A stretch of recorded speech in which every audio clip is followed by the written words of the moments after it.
Good morning or good afternoon, depending on where you're located, and welcome to the first session of our fourth annual Energy Storage Conference virtual edition. Welcome remarks, keynote, and policy and regulatory updates. We really thank you for joining us today. All attendees will be muted throughout the duration of this event. If you have any questions, we ask that you please submit them by clicking on the chat icon on the right side of your screen and typing in and submitting your question. Questions will be addressed by our panelists. And with that, at this time, it is my pleasure to introduce our first panelist, Bart Gordon, a partner at K&L Gates out of our Washington, D.C. office. Bart, please begin. Well, thank you and welcome everyone. As was said, my name is Bart Gordon. I'm a partner here at K&L Gates. Prior to that, I served for 26 years in the United States Congress, including being chairman of the Science and Technology Committee, as well as senior member on Energy and Commerce. I also want to give thanks to the Edison Electric Institute and the Energy Storage Association for co-sponsoring this conference. And we're very fortunate this morning to have Congressman Mike Doyle, who is a champion for storage, as our keynote speaker. Mike has to get going back to do his job in DC soon, so he's going to start things off. But let me first say that Mike represents the 18th District of Pennsylvania, which is generally in the Pittsburgh area. He's currently the subcommittee chairman on Energy and Commerce for the Communications and Technology Subcommittee. And I have seen firsthand that Mike has really proven to be a pragmatic progressive who has really served to work on a bipartisan, bicameral basis to build consensus, which is something that we need more of. But he's more than just that. You know, I won't say little things, but it's things outside our normal work that really gives a lot of satisfaction. And 20 years ago, Mike helped to co-sponsor the Congressional Autistic Council, which has led to really a tremendous amount of increased funding for research and programs to help those families. It's those sort of things that really make you feel good about what you're doing. And he is currently the dean of the Pennsylvania delegation, which means that he has ascended to Jack Murtha's back row corner seat, where he holds court frequently and gets a lot done, and storage is a part of that. But I will have to remind Mike that Lamar Alexander introduced me a few years ago, and he said, this is my friend, Bart Gordon. He's the dean of the Tennessee Congressional Delegation. But just remember, being dean of the delegation doesn't mean he's the smartest one in the delegation. So it just means he's been here the longest. So Mike, thank you for joining us, and it's all yours. Well, Bart, thank you very much, and I'll be the first to say that there's a lot smarter members in the Pennsylvania delegation than me. Some of them, some of our brand new members that just came in the last session of Congress. But it's a pleasure to be here today virtually with all of you.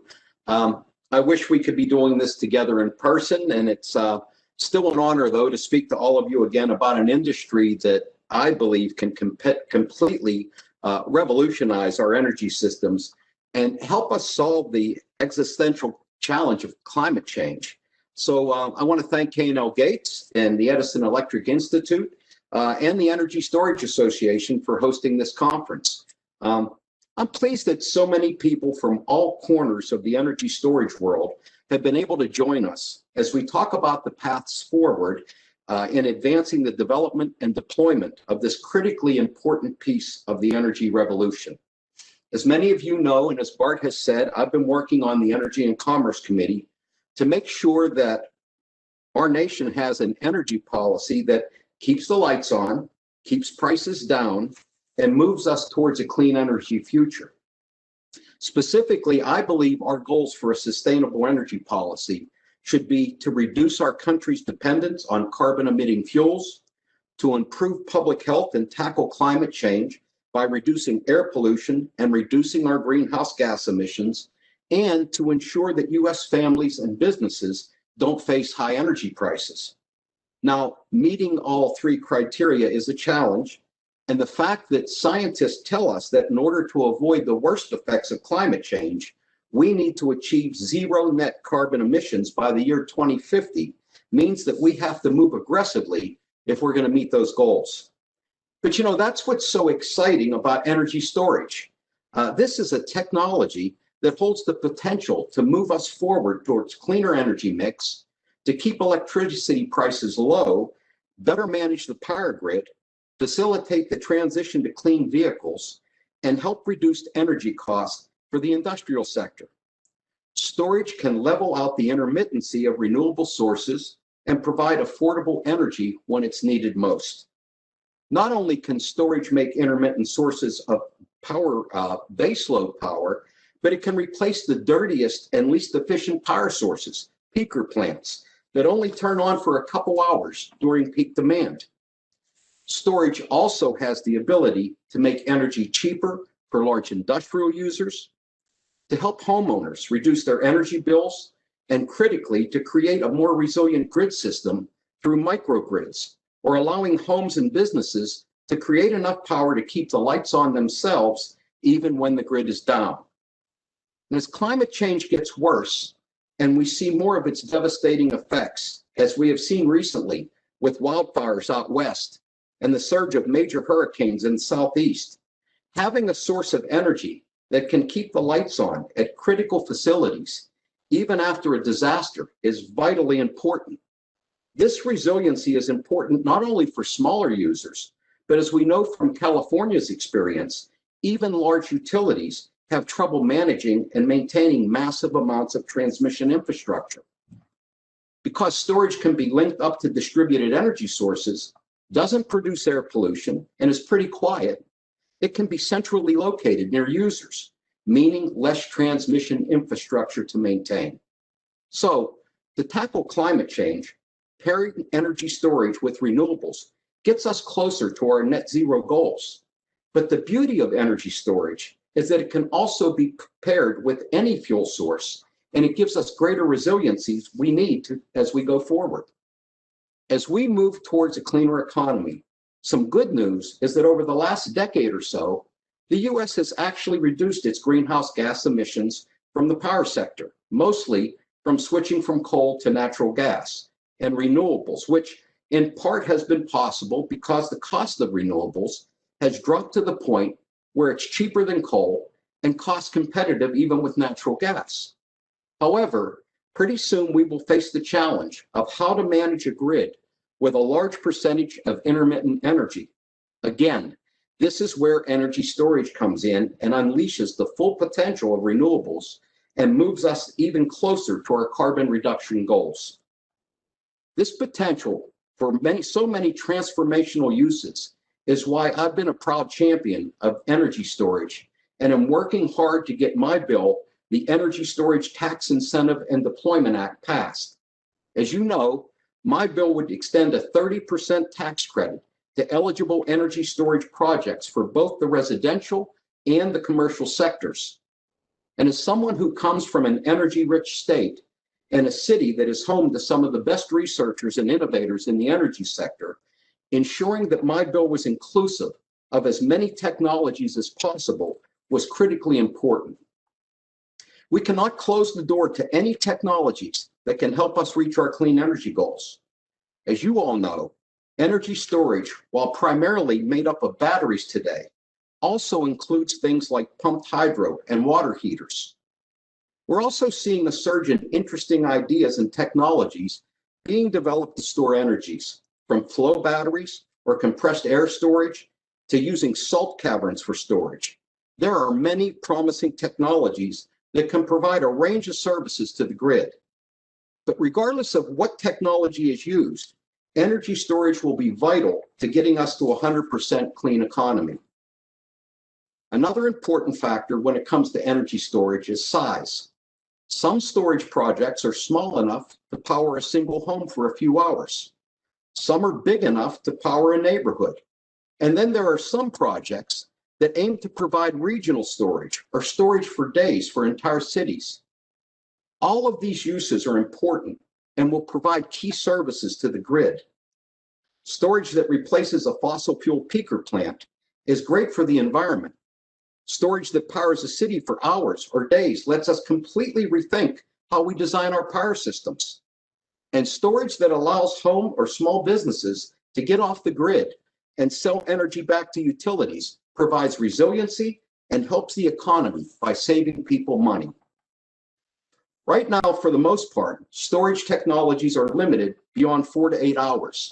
So the question is, what new technologies will we develop that can truly unlock the power of energy storage? That is why it is so important that we invest in developing new technologies and bringing them to market. I have long been a supporter of ARPA-E, the Department of Energy's Advanced Research Wing, and of the Better Energy Storage Technology Act, which would provide funding to make significant investments in researching and demonstrating critical new storage technologies. Now, for some good news. The House passed the Clean Energy and Jobs Innovation Act in September, which was a major energy package that would invest in electric vehicles, energy efficiency, and a host of other energy programs, including the BEST Act. Hopefully, the Senate can pass its own energy package, and we can negotiate a deal that moves these important programs forward. From our experiences with other energy technologies, it's clear that the federal government needs to step up its investment in research and development of new technologies. Programs like the Department of Energy's Energy Storage Program, which performs research and development on a wide variety of storage technologies, including research on batteries, power electronics, control systems, and software tools for storage optimization, are incredibly important to continuing the development of cheaper and more efficient storage. The Energy Storage Program also collaborates with utilities and state energy organizations to design, procure, install, and commission major storage installations. It also supports analytical studies on the technical and economic performance of storage technologies, as well as technical evaluations of both system components and operating systems. Continuing to make these types of investments is critical to developing new technologies and bringing them to market. Unfortunately, the COVID-19 pandemic has brought much of the growth in the energy industry to a halt and has stalled a lot of progress we had been making in recent years. So, as Congress looks to stimulate the economy once it's safe to reopen, I believe that my energy storage bill can play a role in getting our economy back on track and helping out renewable projects of all scales become more economically viable. With affordable storage available, homeowners and businesses can look to adding renewables and getting completely off the grid, saving them money. Warehouses and industrial users can use storage to purchase energy when it's cheapest and use it during times that is more expensive, becoming more energy efficient and reducing costs. And building owners can make use of thermal energy systems to better regulate their energy use and lower energy costs. This is why it's so important to me that we get this bill enacted, so that as we start to rebuild our economy, we can make the investments that lead us to a cleaner, cheaper, and more sustainable future, all while creating tens of thousands of jobs manufacturing and installing these systems.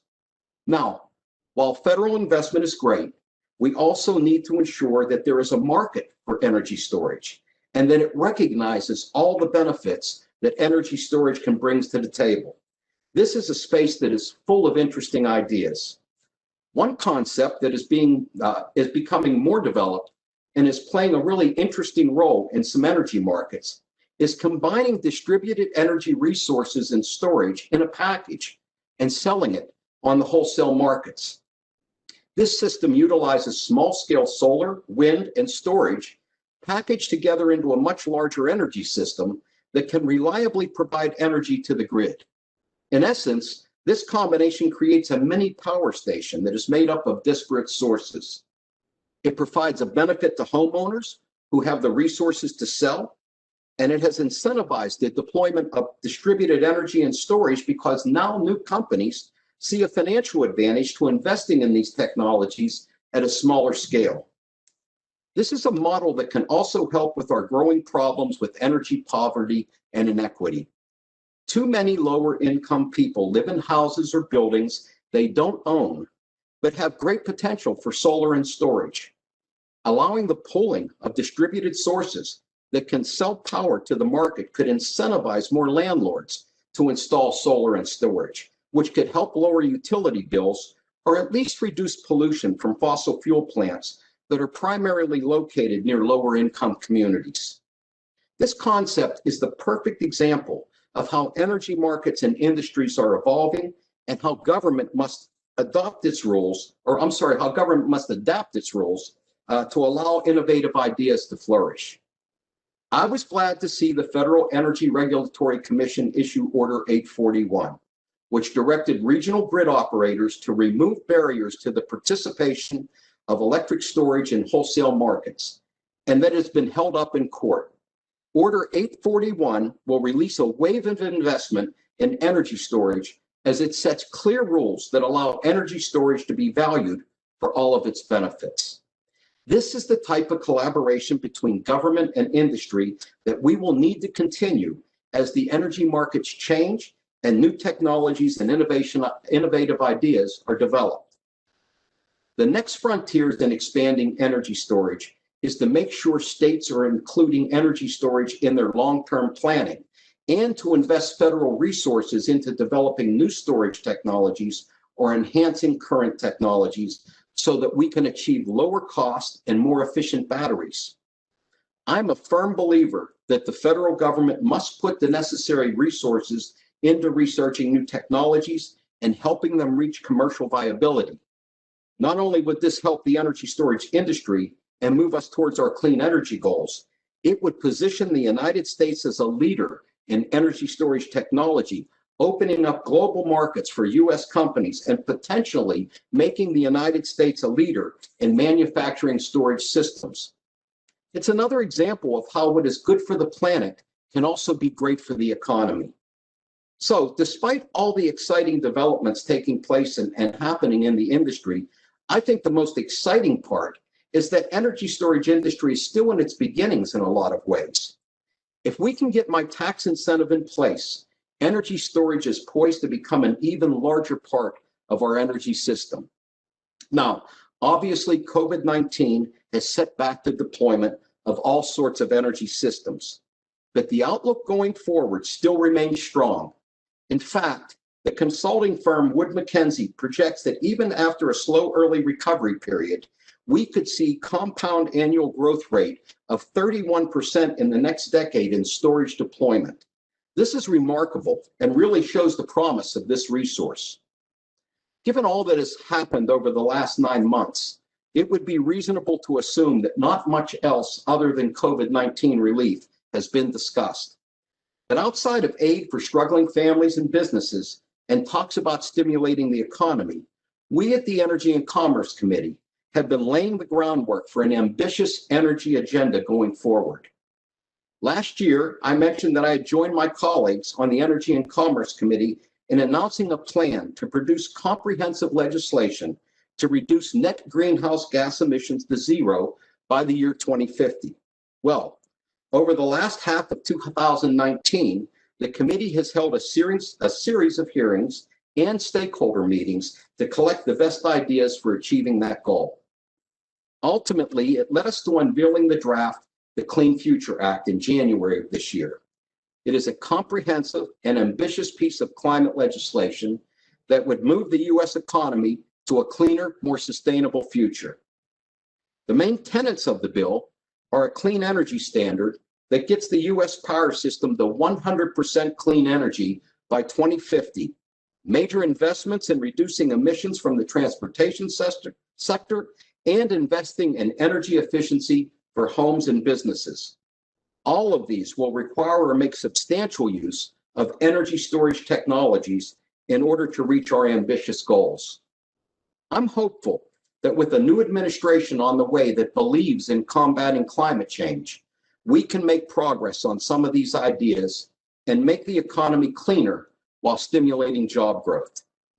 I'm also very optimistic about the prospects for my energy storage bill. While we came incredibly close to passing it last year, unfortunately, the administration wouldn't agree to any new clean energy tax credits. So we've been back at work on it this year. I was able to get our bill included in the Growing Renewable Energy and Efficiency Now Act, the GREEN Act. It's a comprehensive clean energy tax package, and I am hopeful that we can get it included in any end of the year tax package that may come together. I'm confident that with our bipartisan and bicameral support and our clear positive economic impact, we can get this over the finish line this year.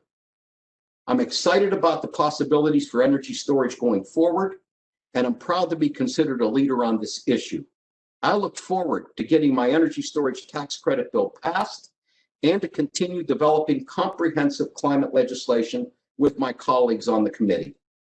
I believe that energy storage is key to reaching our energy goals, and that we as policymakers need to do all we can to foster these promising technologies. Again, I want to thank you for having me here. I hope you all enjoy this conference. As Bart mentioned, I have to jump in a car now and start driving to Washington, D.C. But Dylan Lees from my staff is available to take any questions or concerns you may have, and he will share them with me when I get back to Washington, D.C. So with that, I would thank you all for the invitation to speak to you today. Hope you enjoy the rest of your conference. Bart, thank you. And I look forward to being with you again in the near future. Thank you, Congressman Doyle. And let me just quickly end by saying that major legislation like this doesn't pass by immaculate conception. It takes a champion who really does get in there. And Mike, you have been that champion, and thank you. Thanks, Bart. Take care. So, Dylan, you're going to be up. We have about 8 minutes before we go into the next panel for questions. And so while we're in, everybody can, if you will go to your chat line, you can put a question up. And as we're waiting for some questions, Dylan, let me, well, first I should say, for the ones of you that might not have worked with Dylan or really know, members of Congress have individuals on their individual staff that are very talented and take areas of specialty. And Dylan is working with Mike on energy commerce and with storage particularly. So he is very knowledgeable in this area. So Dylan, I guess one, do you want to reflect on anything that Mike said? And secondly, would you reflect a little bit on the DOE's Energy Storage Grand Challenge, how you think that's coming along? Yeah, for sure. I think, as the Congressman said, we've seen a lot of really promising advancements in energy storage over the last year, 2 years, 5 years. And there's a lot of potential going forward for it. I think it's going to take a strong federal investment, as we've seen with a lot of other energy technologies, to kind of get us over the hump in terms of lowering costs and or developing these newer innovative solutions, such as regional storage, things like that. As far as what DOE is doing, I think it's been good. The Grand Energy Challenge has been a great program. I think COVID-19 probably stalled the progress there a little bit, but they were in the process of kind of standing up big initiatives and really finding the areas they want to invest in. So hopefully, kind of once we get past this pandemic, which hopefully is sooner than later with the vaccines, we can kind of get back on track. And ideally, again, as the Congressman mentioned, and the House passed an energy package back in September. Hear good things about what the Senate is doing, and hopefully that the two of us can come together and get a good deal done, so that we can pass something this year and really set ourselves up going forward to have, especially on the energy storage front. Like I said, the BEST Act was included in the House package, and that would provide a lot of funding for the new innovative technologies and to demonstrate those technologies. So ideally, we get that package done this year, but if not, we have a good base, I think, both here in the House and in the Senate to move forward, whether that's through stimulus legislation, infrastructure legislation, or an energy package. So that's kind of where the lay of the land as I see it.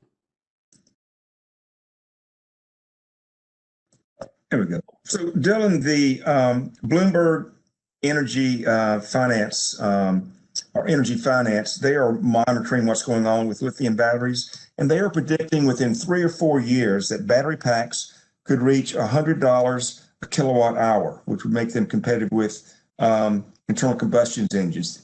Do you think that's realistic?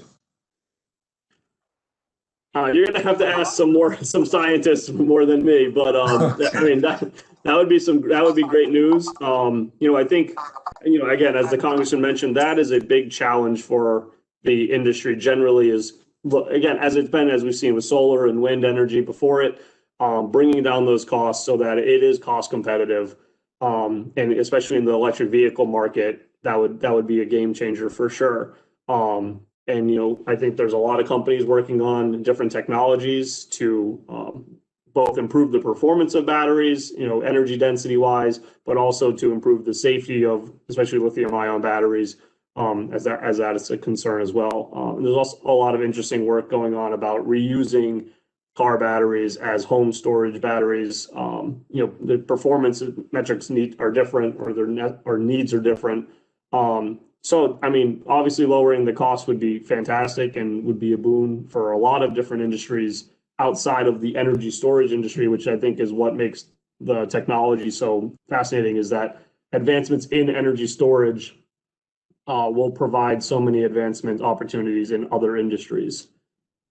And electric vehicles are just one of them. Well, Dylan, you and the Congress must have done a good job in covering the waterfront, because there are no more questions. And so I realize you've got to get on to work too. So thank you for joining us. And we're going to move to our next panel. Thank you, guys. Appreciate it. Now enjoy the rest of the day.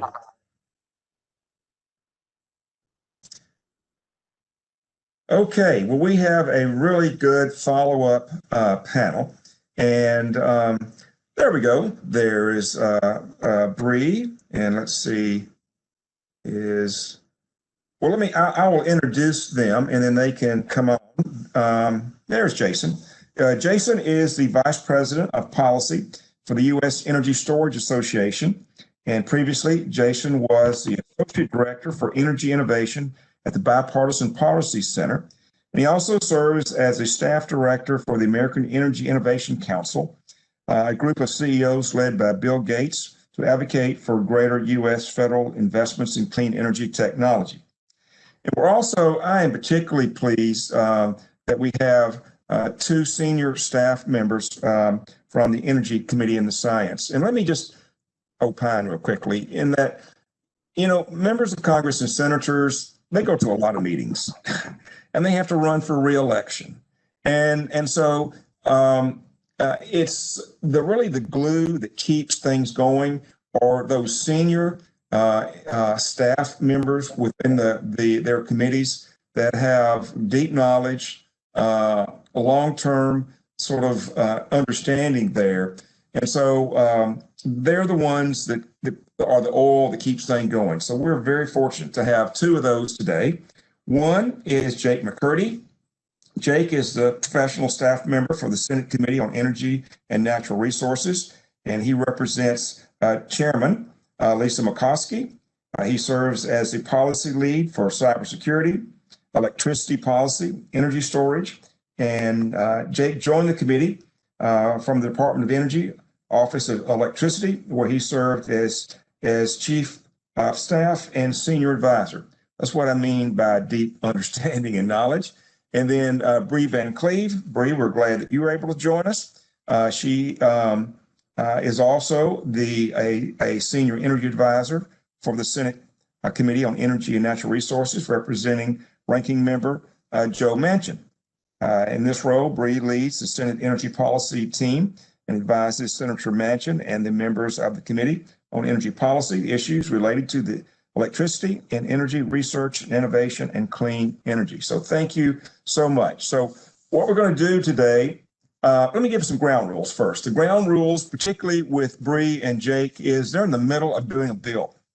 And they are friends and work together. But there may be areas when you haven't finally closed things that are inappropriate, to be discussing. So Jake and Bree, if I get off the reservation please let me know. But Jason, let's start with you from the association's standpoint, give us an overview of what's going on and what you're looking for to see Congress to accomplish. Sure. No, and thank you so much, Congressman, and glad to be with you all today. Never a dull moment in energy storage, and certainly, as we think about what are the various activities across the federal government that are particularly impactful for the future of energy storage, there's a range across Congress, the administration, the agencies. Specifically, as Congressman Doyle noted, investment tax credit eligibility for energy storage remains, I think, in many folks' eyes, the single most important thing that the United States can be doing to promote not just energy storage for the electric system, resilience, affordability, and sustainability, but also as part of standing up more of a robust domestic supply chain in the United States. And something certainly that it's notable passed the Chamber of Congress for the first time in this session. In addition to certainly that work, obviously the energy bill that Bree and Jake will be talking about, I'm sure, after this, has an incredibly important set of provisions to elevate innovation investments in energy storage really to being a top tier concern of the Department of Energy, really putting it on par with other electric grid resources in terms of the amount of public investment in that innovation, and particularly giving it a focus on demonstration of storage technologies, many of which are now in pre-commercial phases and can really accelerate quickly with that kind of bridging across the valley of death that may otherwise exist for early stage technologies. Outside of those efforts in Congress, I should also note there's other folks working on resilience matters through things like the National Defense Authorization Act, which would put together a DoD-DOE joint program on longer duration storage technology development and deployment. And so I think these efforts will continue to be important. Hopefully they can get done this year, but if they don't, I think there's a lot of support for them.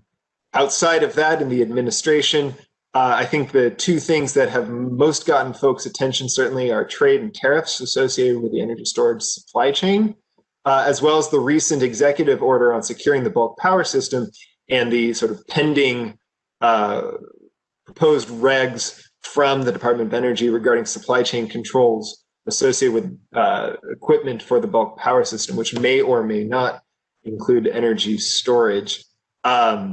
But that's, perhaps on the more concerning side of the ledger. On the positive side of the ledger, the Department of Energy's Energy Storage Grand Challenge has kind of already started to move, in part based on the signal that Congress is giving in terms of the bipartisan support for elevating public innovation investments in energy storage.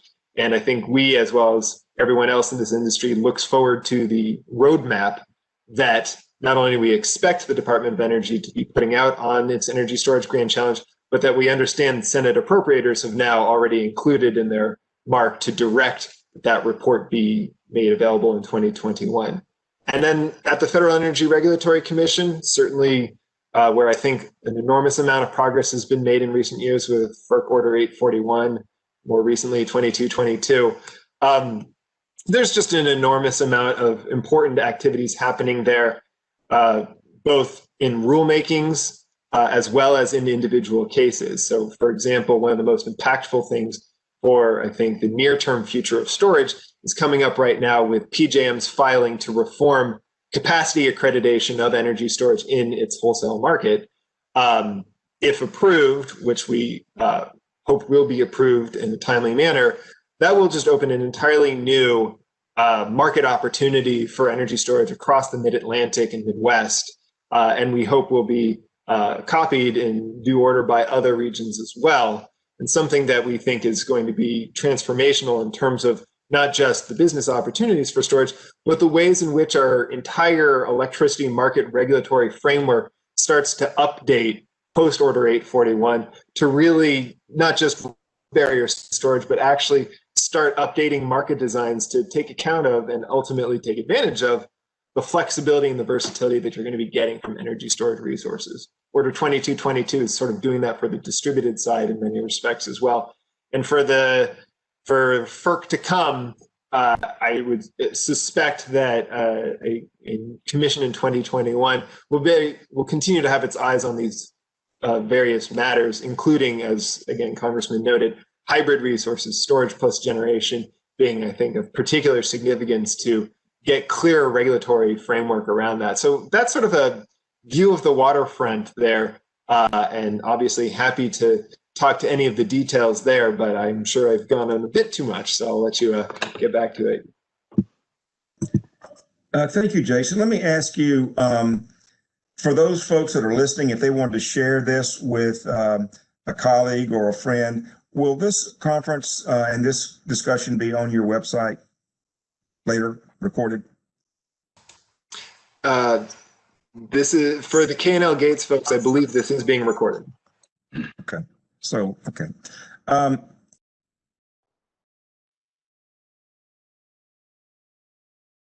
Morning's our player of the week, and so Jacob, you have been introduced earlier. As we know, the House and Senate have both passed an energy bill, and but to become law, they have to pass in the same way in both bodies. And that's what conferences are for. So can you give us a little update on the energy conference? Sort of, are there areas of consensus, and are there still some things to work out? Sure. No, I appreciate the question. Thank you all for organizing this today, and to the Congressman for speaking earlier, and for Jason, your remarks as well. Yeah, so we both have, when I say we, as in Senator Manchin and Chairman Murkowski, both worked very hard to put together this bipartisan bill that includes 70 priorities of 70 other members of the Senate to get this bill in good shape to pass the Senate. We unfortunately fell kind of short back in March. So we've been working since then to work past some of the issues. None of them storage related, obviously. And the House recently passed their energy package a few weeks ago, or a couple months ago. And we're kind of going section by section, finding high level agreement on what we can pass if we are able to get to the finish line on the Senate side. And I will say that storage is absolutely one of the more bipartisan areas, and it's you speak to anyone in this community of grid operators, planners, researchers like this. It solves such a huge range of issues from grid reliability and resilience. So we are working very hard. We actually got off a call this morning with our House counterparts, me and Bree did, on discussing some of these sections. I know Jason mentioned the BEST Act that was included in the House and the Senate. So we have agreement there for the most part. Focusing on developing the technologies, especially from the grid scale perspective, to ensure some of these reliability and resilience challenges that we see in the grid right now are solved, because there's an immediate need there. And as Jason mentioned too, there's kind of other avenues that are going on in the federal government as well, from FERC developing their DER order earlier this year. So there's kind of a big movement in the space right now, and we're working towards getting something passed to help it come to fruition.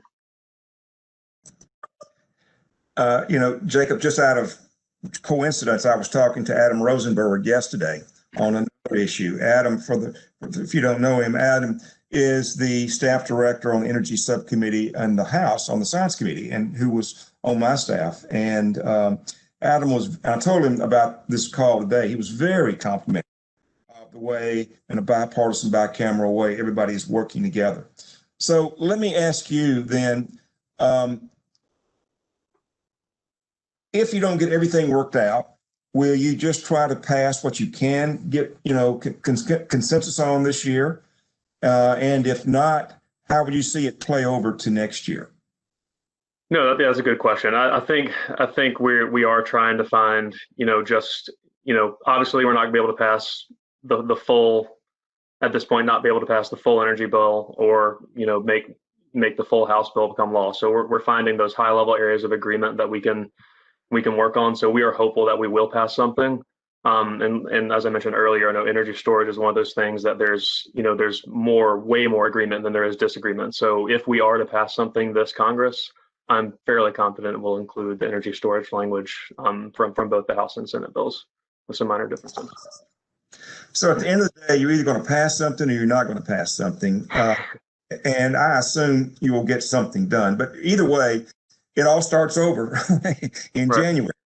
So what would you see trying to get accomplished, and what would the chairman, what are going to be her priorities for next year? So she's actually going to be, her term is as up at the end of this year. She's termed out as chairman of ENR at the end of her 6 years. So we're working towards. That's not to say like energy won't remain one of her priorities, because she's certainly very passionate about this issue. So we're in things from cybersecurity, grid modernization, energy storage, energy efficiency. There's a lot of things that we have bicameral, bipartisan agreement on. So those will remain priorities for Chairman Murkowski after she's done with her chairmanship, and I believe for the next whoever takes over the reins of in the 117th Congress as well. And the good news for our audience is that although members of Congress move on and senators move on, oftentimes the professional staff don't, and that's why you have that institutional knowledge. Right. Why don't you, one, reflect on Jacob, and if you want to get an argument, that's perfectly fine. and then after that, former Vice President Biden, and for the purposes of this conversation, we're going to say President-elect Biden, has talked a lot about energy and climate and these sort of things. So tell us what you expect there. Well, thank you, Congressman, for the question. And I'll start with the easy one, which is to reflect on my colleague on the other side of the aisle. I mean, it's been a very easy working relationship working with Senator Murkowski and all of her staff. They are certainly technical experts and also very easy and great to work with. We have, like Jake said about the storage bills in the House and Senate, we have much more in common between Senator Murkowski and Senator Manchin than we have in difference. So that's been great. And a lot of the staff, as you said, staff oftentimes stay over when leadership changes. And indeed, I came in under Senator Cantwell last Congress and was happy to stay with Senator Manchin. And a lot of her staff has also stayed, and I hope will stay too, because they've been a pleasure to work with. So speculating about next year's climate agenda is certainly beyond my expertise, but we've been talking a lot about it. I can say that there's certainly a lot of interest. Senator Manchin, coming from West Virginia, a traditional energy state, has some very strong feelings about the urgency of responding to the climate crisis with some enduring and binding policy that will make serious impacts and will take us in the right direction. The energy mix has been transitioning for some years now, and he thinks that is will continue to be important. He is very, very committed to making sure that we do that in a way, however, that does not leave some select communities behind. And specifically, he's been very concerned about coal communities in West Virginia, for example, and there are other communities in other states that he has cited as making sure that we need to think about impacts of climate policy on those communities when we think about what will work. And certainly he's interested in a bipartisan approach. He feels that will be the most enduring approach, which is better for individuals, it's better for the country, it's better for business in his view. Let me remind folks that if you have questions, just go to your chat function. We got one question in today, and so it's a hard one, I think. Maybe we'll let you see if you can answer it. Any insights into what happened with the Executive Order 13920, United States Bulk Power System, and Section 201, Solar Tariffs after inauguration? So thank you, Congressman. I'll tackle the bulk power system order one. I'll leave the tariff piece to someone else on the panel. But So as most of y'all probably know, the administration issued the securing the bulk power system executive order back in May of this year, and it was really looking at what can we do from the federal perspective to protect our energy assets from exploitation from hostile adversaries. So it's kind of a draft rule hasn't been issued yet, and that's what we're waiting on next. But what we expect the draft rule to look like is just at a very small subset of the bulk power system, and then a small subset of the equipment in the bulk power system. So DOE's thinking as of a few weeks ago is to take some of the critical facilities they call defense critical electric infrastructure and work back from that facility all the way back to generation, look at that transmission path, and then analyze the components on that transmission path. So they'll be looking at large pieces of equipment like bulk power transformers, relays, capacitors, some of the very important ubiquitous equipment in the system, and figuring out where it was sourced from, leveraging the intelligence communities to see if there's any issues with some of those equipment from a foreign ownership, control and influence perspective. So yeah, they're looking at a very measured surgical approach at the outset, and I expect it will expand into something broader if we are to see a final rule issued before by around the spring. But we're expecting the draft order to look something like that, hopefully before the end of this year. And if I could just add, I think it's probably not safe to speculate as to the incoming Biden administration's views on a particular rule, but I'm sure that the topic of securing the bulk power system will be a priority for them, somewhere in the rank order. And so, we'll have, as Jake said, we'll have to see what the rule says, and then we'll have to see, how they view that and what their opinions are on how to respond in this issue. But I'm sure that the topic will also be a priority, and so maybe the rule will be enduring. We'll see. Right. Yeah. It's a bipartisan agreement that energy infrastructure is one of the top targets for foreign adversaries. I think in the worldwide threat assessment from DNI of last year said, China already has control of our gas system, Russia already has control of our electric system. So that's something where the 17 intelligence agencies had to come together and agree on, which is very rare. So agree with Bree, it will remain a priority, whoever's in the administration.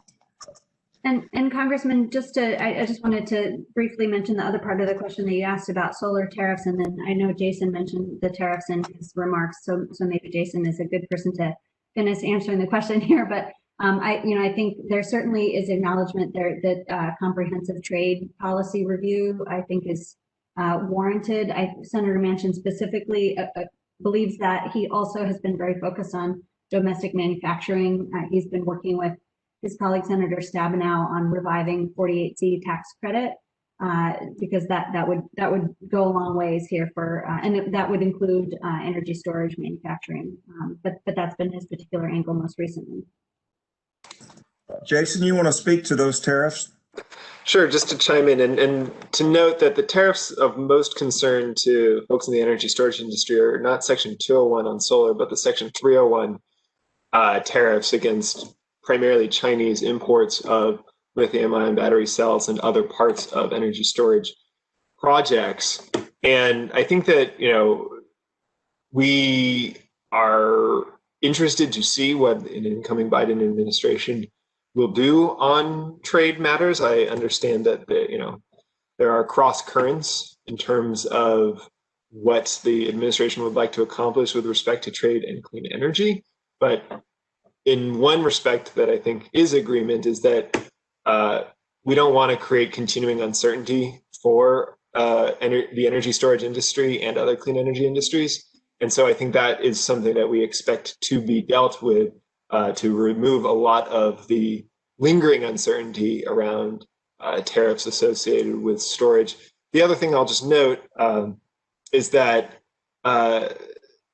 in terms of promoting a domestic energy storage supply chain and innovation, which we strongly support, and we're very supportive of things like the 48C manufacturing credit as applied to energy storage facilities that Bree just raised, is that you have to have that kind of pull. Tariffs alone will not get you domestic industries.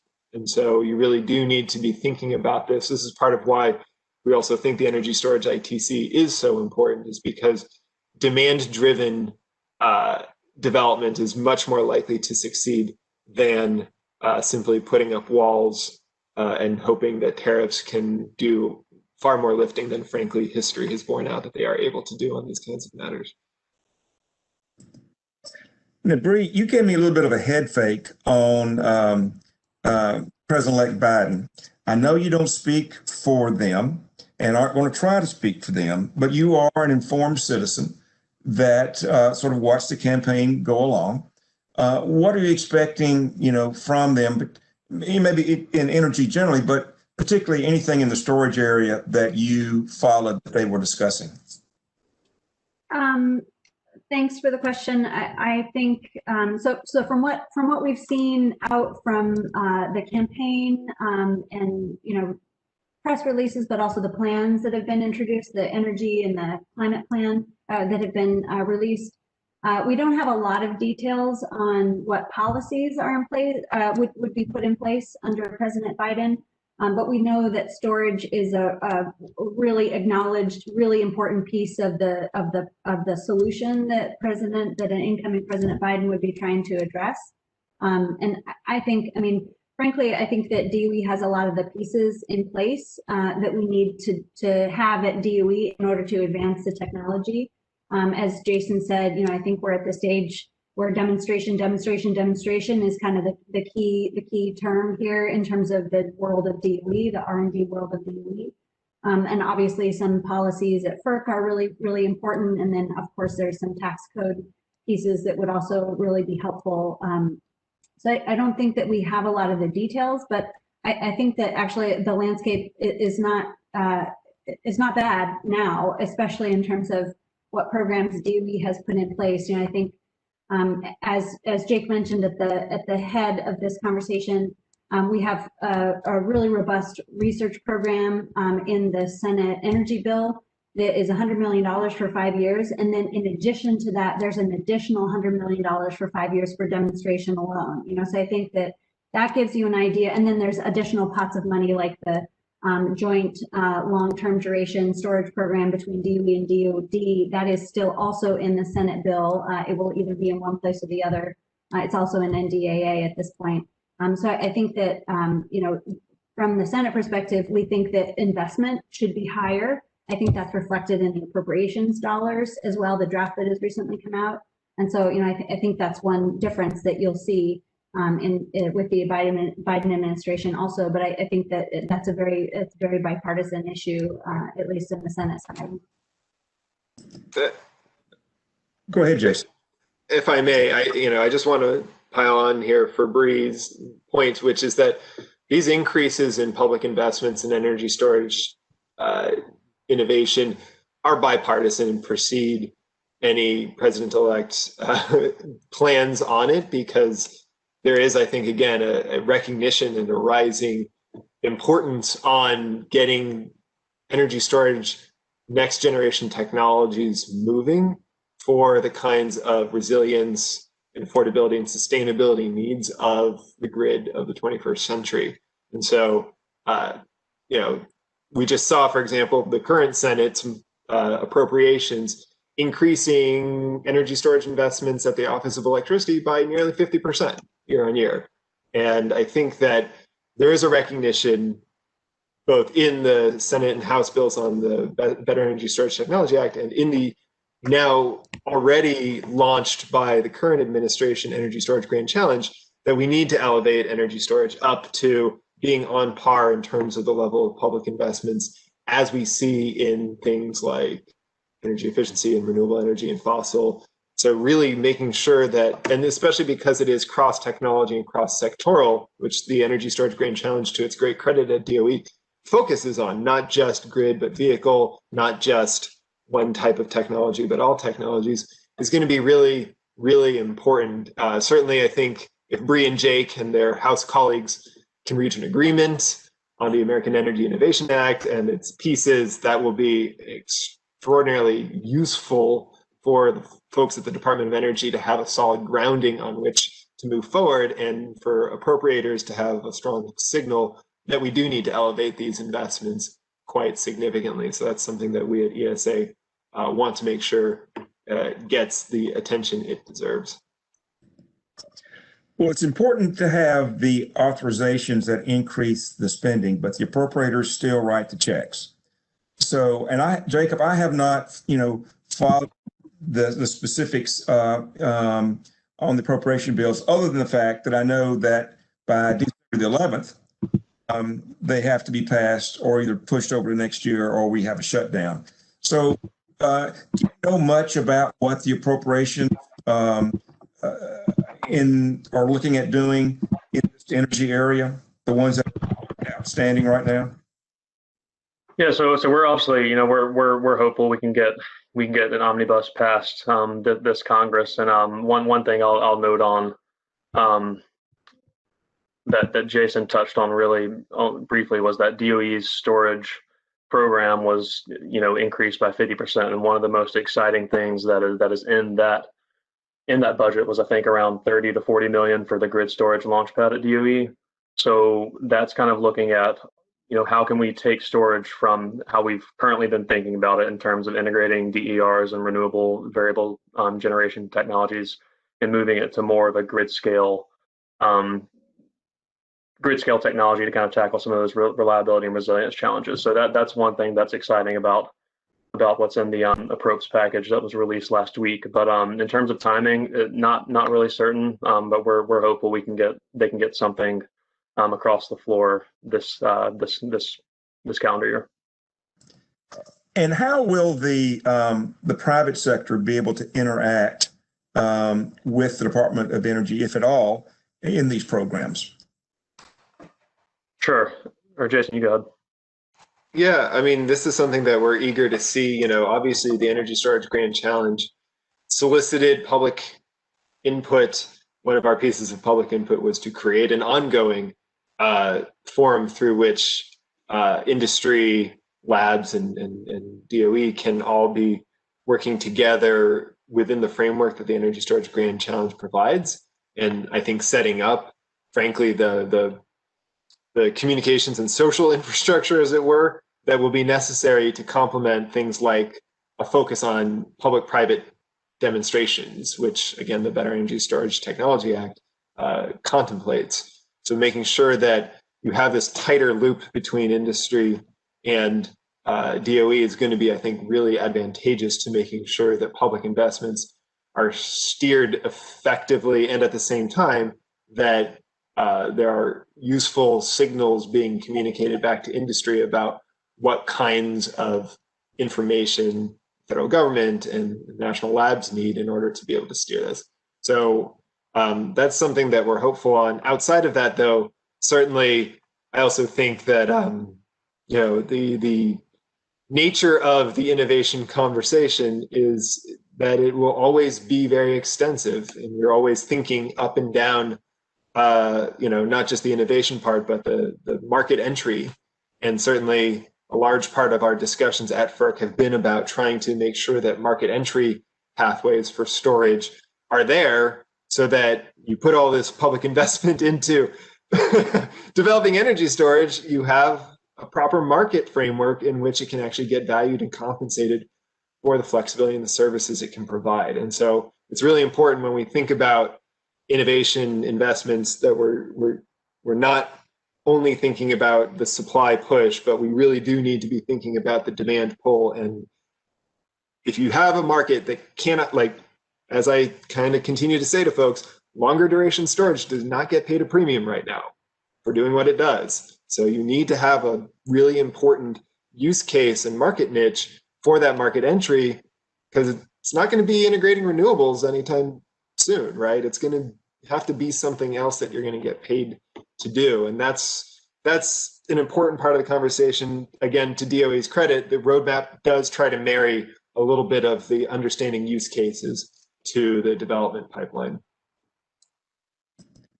Let me just editorialize there that everybody on this call or Zoom has a First Amendment right to petition their government, and they should. In fact, that there is a lot of this research that's going on, but the researchers and the government needs to know, what do you need? What are the breakthroughs you need? And so it's very helpful through your association, through your members, to let them know what are those needs that can make you more effective. And we have a question here, and I think, Jason, this probably goes to you. What can those in the energy storage industry listening do to help Congress and new administration advance the helpful legislation and executive agency actions you have discussed? So, large part of this is making sure that you are communicating to your representatives and senators about what your business is doing. Energy storage is something that when folks hear about it and learn about it, they tend to say, oh, that makes a lot of sense. This is part of why it's so bipartisan. But it's generally a little bit more arcane for most folks who don't spend time thinking about the power sector. And so, especially with a new Congress coming in, spending the time on Zoom or WebEx until such a time as you can go into offices, or making sure that you're doing the work to help your members of Congress understand what this is and why it's important, not just for clean energy, but also for resilience against extreme weather and wildfire, for helping manage bills and keep the cost of electricity down. That's going to be probably the single most useful thing that members across the industry can be doing, is just making sure that we are continuing to educate and put this in front of policymakers. As for the more technical side in DOE, the Electricity Advisory Committee is certainly the one institutional means by which there's an effort to try and take in feedback. But this is part of why we think that a more consistent storage-focused forum is potentially quite relevant outside of the sort of established DOE kind of more insidery, grid modernization multi-year planning process, or program reviews, which are a little less about sort of industry handshake and much more about just sort of reviewing what DOE is doing amongst the labs.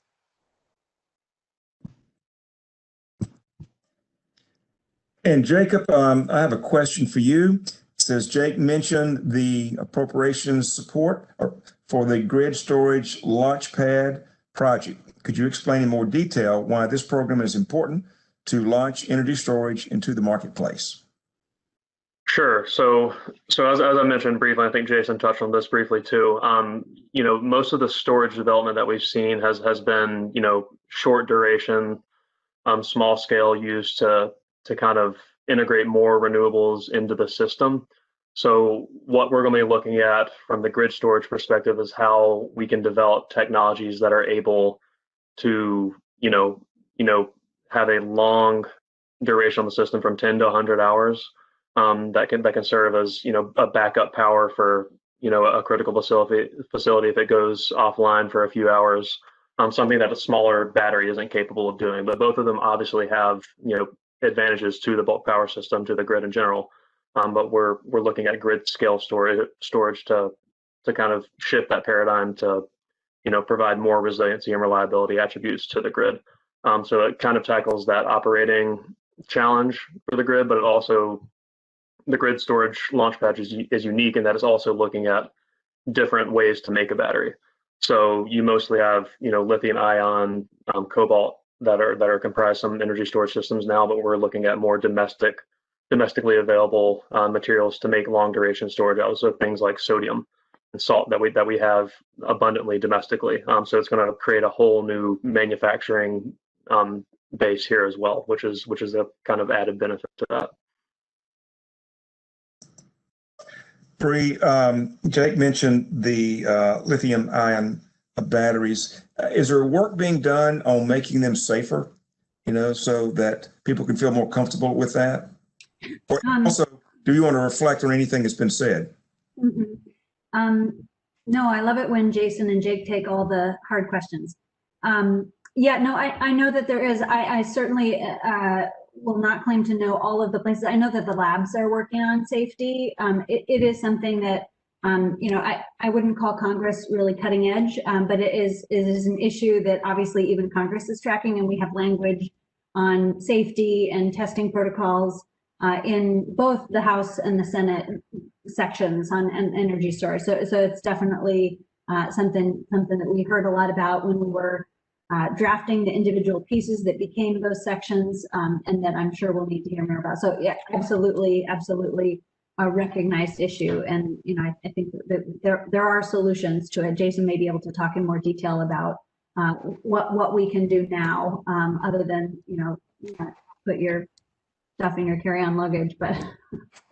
Sure. Yeah. I mean, I want to give credit where credit's due, that the folks at Pacific Northwest National Labs have been really one of the centers of the conversation on energy storage safety in the United States. And the shop there that works on that has done really good work in making sure that not only to bring stakeholders together, but also to help inform folks on codes and standards and helping try to integrate some of those issues into the design phase of storage systems. And certainly we at ESA continue to work happily in tandem with PNNL and DOE on making sure that this information gets out to folks in the industry. One of the reasons why you won't necessarily see Congress weighing in on this is because it's not necessarily something that is the purview of Congress. The codes and standards bodies that are responsible for promulgating these safety codes are non-governmental. But nonetheless, I think that one of the things to bear in mind here is that when you think about what you can be doing oftentimes from a federal standpoint as regards these issues, it's maybe less about sort of writing the codes themselves and much more about, again, information dissemination, education. Again, I think the Senate report associated with their FY21 appropriations bill that was just released calls for continuing support to educate first responders, code officials on energy storage, something that's, I believe, projects actually DOE has already now funded to help train those important professionals so as to be able to get up to speed with what is a new part of the built environment. So, Jason, Bloomberg is estimating that in 3 or 4 years, battery packs could reach $100 a kilowatt hour and make electric vehicles, cost competitive against combustion engines. Why don't you, and then I'll ask Jake and Bree too, let's look 5 years out. And where will things be in 5 years in terms of storage, and how is that going to change the landscape? There's going to be a lot more storage. I can guarantee you that. Yeah, I mean, in thinking through the implications of continuing declining of costs, that also means that what's going to happen is not just that current storage offerings get more cost competitive, but also the performance range of these assets increases continuing, and that's going to be experienced primarily on the duration side of this. So whereas now I think you see a standard offer, which is also what the grid needs in many places, is a 4-hour, say, battery storage facility for providing system capacity. You're going to see more and more offers of folks going up potentially to 6 and 8 hours as time moves forward, because at that cost point, those durations become cost competitive. As duration increases, just a larger and larger range of generating capacity is now a target for you, right? So whereas I think the National Renewable Energy Laboratory actually has a really great study they did in 2019 on the technical capability. So they're looking simply at the technical, not the economic capability of storage of varying durations to provide resource adequacy across the United States. They find that, between 4 and 8 hours of battery storage will get you, I think, north of 70 gigawatts. North of 70 gigawatts of technical potential.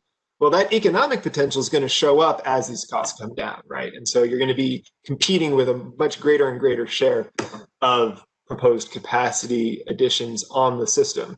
So that's really going to become the name of the game. Is it's not just, I think right now you hear storage and peakers. It's going to be storage into everything, right? Because storage is going to be, whether as a standalone asset or hybridized with generation, a part of more and more of the resources being added to the grid to replace retiring generating capacity. So that's going to be I think a key thing to watch. A couple other things in the 5 years ahead that I like to think about. This infrastructural role of storage is going to be really important as time goes forward. Again, in part because durations are expanding. So that means storage, not necessarily as a part of system supply, but more as a part of the transmission and distribution wires infrastructure.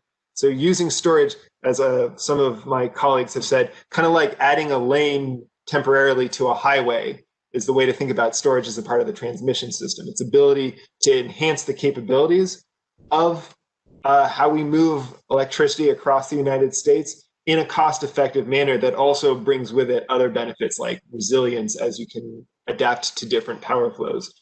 The last 5 years has been, I think, mainstreaming energy storage as a part of system supply. I would propose that the next 5 years are going to be a lot of mainstreaming energy storage as an infrastructural resource. And so there's a lot of interesting regulatory work to do on that count, and potentially, some new technologies that may also pose themselves as being really excellent for the use case of storage as transmission or as a distribution infrastructural asset. I could go on. I'll pause there and let others speak. So, Bree or Jake, you want to look in the crystal ball? Yeah, well, I think Jason did a great job at looking in the crystal ball, and I'm sure you spend a lot, if not all of your time doing that. So, you are very articulate in what it looks like.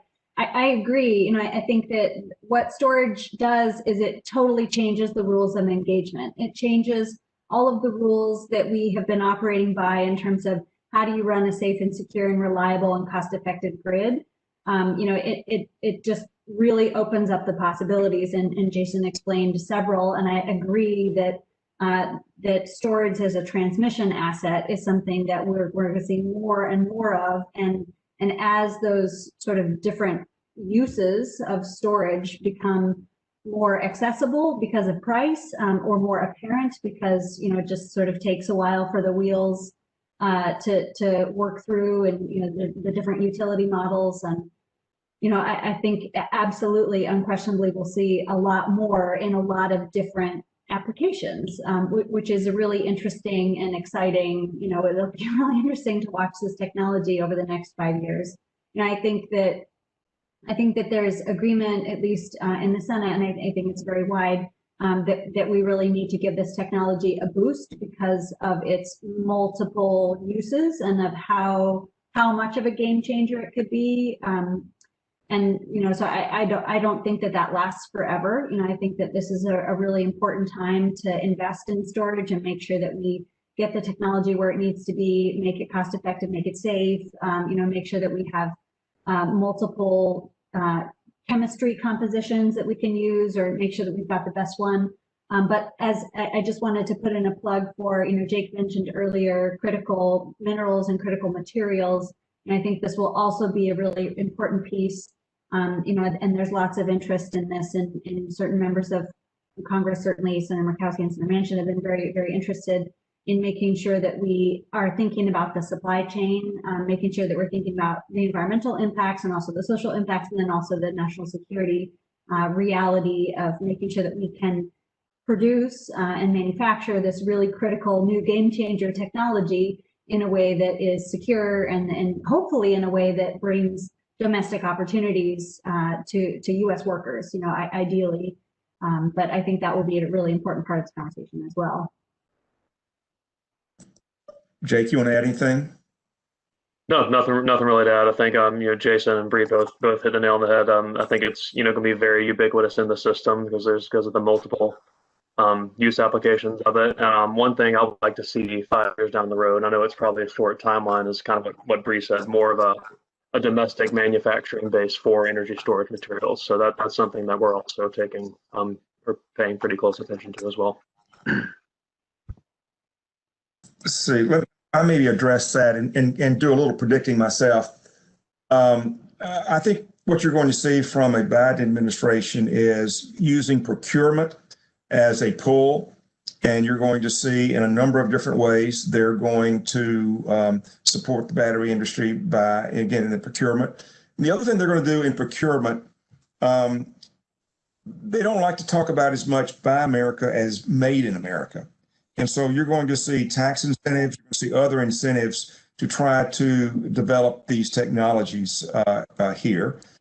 And Brady, your comments on rare earth minerals, I had the first hearings on those, I don't know, 10 years or more ago. And it took a while for folks to get focused, but I know this administration now has some executive orders out. DOD is getting involved. So hopefully we're going to see a better supply chain in that regard. So we have another question here for Jake and Bree. Your committee has confirmation hearings scheduled this week for 2 FERC Commission nominations. Given the importance of FERC in advancing energy storage, do you expect energy storage issues to be addressed at this confirmation hearing? So this is just a brief business meeting to report the nominees out of committee. So Chairman Murkowski and Ranking Member Manchin hosted the nominations hearing about 2 months ago, back in September, to consider these 2 nominees to FERC. So we are just going to hold a vote amongst the committee members on both Mark Christie and Allison Clements to vote them out of committee. So just an up and down vote. No other issues will be touched on at the hearing. And I would even go so far as to say we don't really want any additional conversation. We just want to vote. We just want them to move on. Get to out the of there. board. We want a Majority Leader McConnell to put them on the schedule and to get them. Right. So no, we really hope it'll be very quick and very easy with very little editorializing, ideally. So take low and go. Right. So Jake, I know that Senator Murkowski is a big fan of ARPA-E, and she has been to the summit numbers of times to speak about it. And I know that ARPA-E has done some funding in this area, and they have another a sort of a general funding coming up soon. Any reflection on what ARPA-E is doing here and what they should be doing? No, I appreciate the question. I think kind of one thing in this space that ARPA-E funded a few years ago, and I think Bree might be able to speak to this better, is their DAYS program, their duration addition for storage.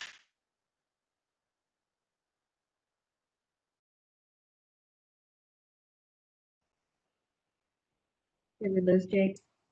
Oh no, we lost Jake. Rural broadband. He'll be back. He'll be back. So Bree, why don't you pick up the baton and then he can follow up. Well, I think it's really clear that ARPA-E is set up to have a particular function within DOE, and we really need ARPA-E's the brain of ARPA-E in the storage space. So I agree that ARPA-E has done some stuff in the space that's been absolutely critical and game changing, and hopefully Jake can talk about it when he comes back, or Jason can talk about the details. But as you mentioned, as Jason mentioned earlier, there is this partnership that is authorized in the NDAA bill right now, as well as in the energy bill, that would further some of that work, specifically that's overlapping an interest area with the DoD, acknowledging that the DoD also has some very mission critical needs for storage in terms of the technology. Okay, Jake, back to you. Yeah, no, I'm sorry about that. I just ran off internet for a brief moment, but yeah, I mean, obviously, Chairman Murkowski is a huge supporter of ARPA-E. There's a huge challenge of kind of getting some of these technologies to be widespread in the commercial marketplace. So they've done a lot of work in the past on storage, on long duration storage, of trying to bring down those costs and make the technology more available. So we're very supportive of ARPA-E and the work they do in the storage space. In case our participants don't know, ARPA-E is the Advanced Research Project Agency for Energy, modeled after DARPA, and it's the high-risk, high-reward agency that tries to find those pieces along the chain of innovation where you need a breakthrough and try to do that. Did you want to say anything else there? Yeah, and I was just going to note that, ARPA-E's initial investments were actually significantly weighted into energy storage back in the earlier part of the 2010s. And I think we're seeing the results of some of that, frankly, 10 years later is starting to show up. So it's really important that we continue to fill that innovation pipeline, even if it's going to be several years out, because that's pretty much, making sure that our future technologies and innovations are ready to go. It's something that we're obviously very supportive of.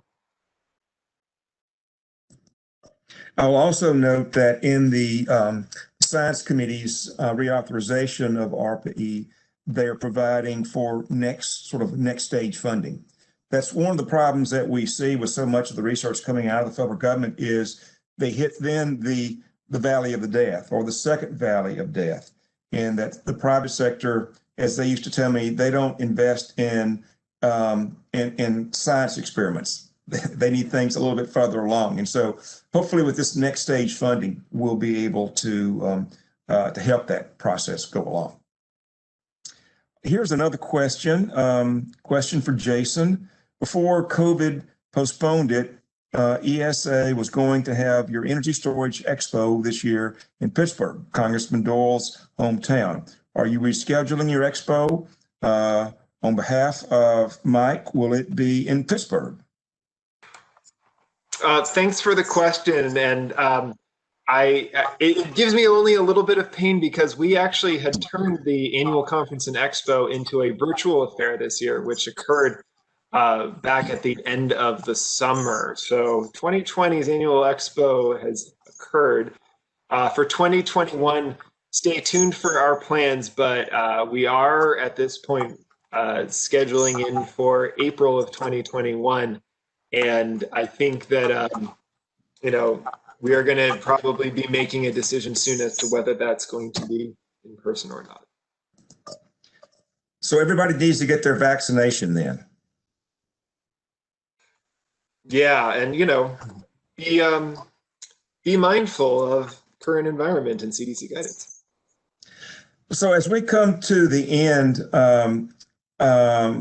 Bree and Jake and Jason, just freelance, any reflection you might have on today's conversation, any suggestions that you might have for participants on this call?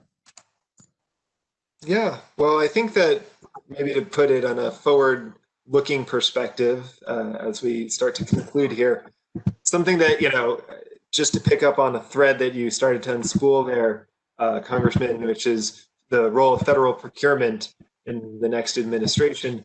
That's something we're certainly very eager to see happen, and I think could be transformative, both for potentially a domestic supply chain and innovation, right? To the extent, for example, that military installations have a mission assurance need that could make for an important business case for longer duration storage.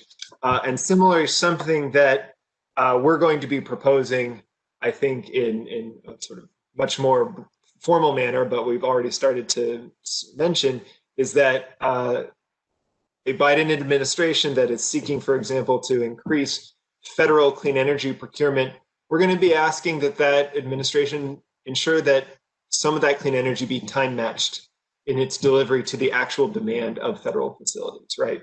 The idea being that for the last 10 years, I think a lot of corporate and other folks who have clean energy commitments have gone and procured clean energy, but it's, oftentimes getting a wind or a solar project running or buying renewable energy certificates that has no real correspondence to your actual facility's demand. You're just kind of getting certificates or kilowatt hours of generation and saying these are equivalent even though they're occurring at different times.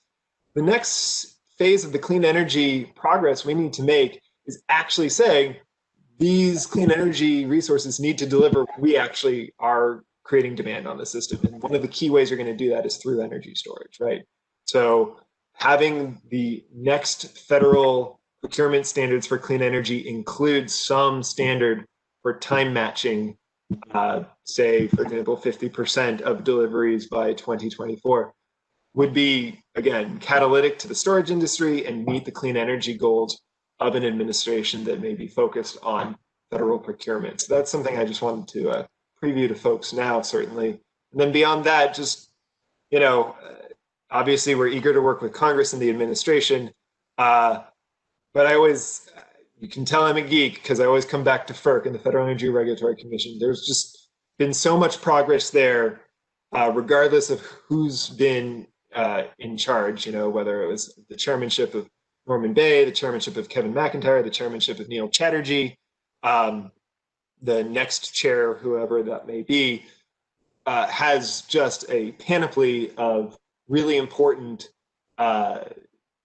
items coming before them to update the rules of our electric system so that storage can actually participate and do all the things that we expect it to do, and actually become the business opportunity that everyone in our industry is so focused on realizing. Jake, any final comments? Yeah, no, I appreciate y'all hosting this today. It's such an important issue for the energy sector, and it's something that you see such a tidal wave of momentum behind, and we want to help in ways that we can, but we also want to stay out of the way and make sure that it's able to be developed in a way that best suits the industry. But no, I would encourage y'all to stay engaged. We're hoping we can pass portions of our energy bill, and specifically the energy storage components of it, this Congress. But if not, on the off chance we aren't able to do that, just stay engaged, and looking forward to continuing this conversation. But I appreciate it, Congressman. Bree? Well, no, I appreciate this conversation. A great panel, and thank you, Congressman Gordon, for navigating us through some really interesting topics. I will just be really self-serving here and put in a plug for the process that we're engaged in right now, that Jake and I are spending all of our free time and then some on. And that is, our bosses are both very confident that we can get an energy bill across the finish line, but it is by no means a done deal. And in fact, we have all of the headwinds of a typical lame duck session against us. And so I would say that in spite of there being lots of agreement, and the priorities of 72 members incorporated into this package, at least on the Senate side, we are by no means secure in our successful outcome here. So I would say, if you have, all the listeners today, if you have a pathway or somebody you think you can talk to make sure and articulate that this is a priority, please do. Now is a good time to do that.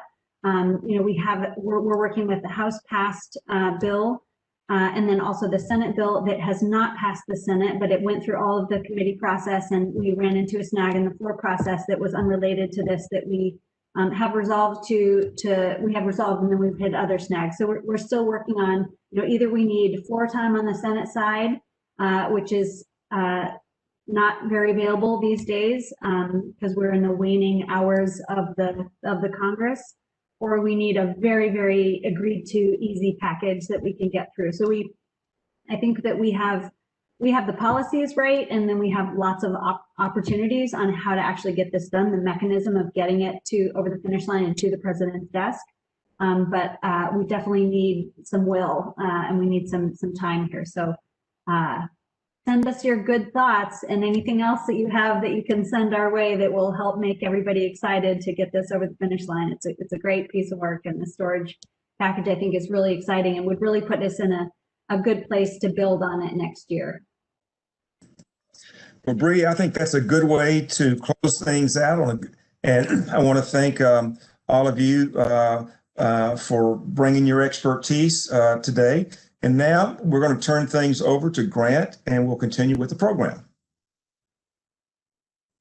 Yeah, thank you. I just wanted to give a big thanks to all of our esteemed panelists today for delivering such an informative and interesting presentation. And a big thanks to everyone in the audience today. With that, this concludes today's program, and we hope you enjoyed it. We enjoyed having you. Have a great day, and you may now disconnect.